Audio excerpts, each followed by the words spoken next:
के नाम लिखवालो अपना चोलिया पर भाई पुरंदर के नाम लिखवालो अपना ढोड़िया पर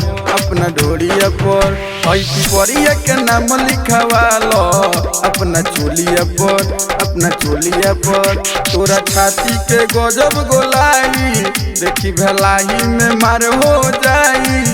मजलिया सन रस तक के ओरिया पर भाई पुरंदर के नाम लिखवालो अपना चोलिया पर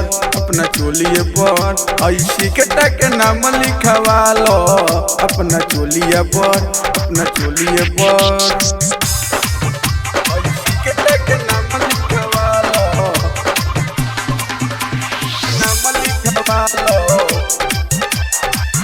अपना चोलिया पर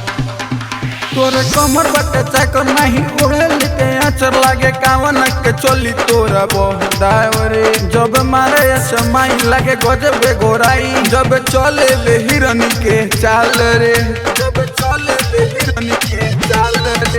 तोरे कमर बटे चाकर नहीं ओढ़ल के आचर लागे कावन के चोली तोरा बहुदावरे जब मारे समाई लागे गजबे गोराई जब चले ले हिरनी के चाल रे जब जाने जाई ई भलवरिया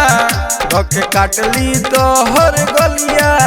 लुट जाई बुआनंदगढ़ के बीच बजरिया में भाई पुरंदर के नाम लिखवालो अपना चोलिया पर अपना ढोड़िया पर ऐसी के नाम लिखवालो अपना चोलिया पर पुरंदर के नाम लिखवालो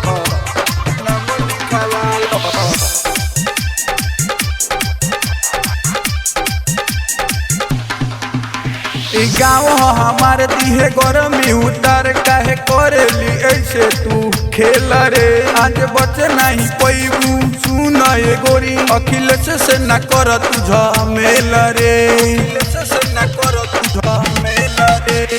गाँव हमारे दिहे गरमी उतार काहे करेली ऐसे तू खेल रे आज बचे नहीं पैबू सुन ये गोरी अखिलेश से न कर तू झमेल रे लइका के बा इमरजेंसी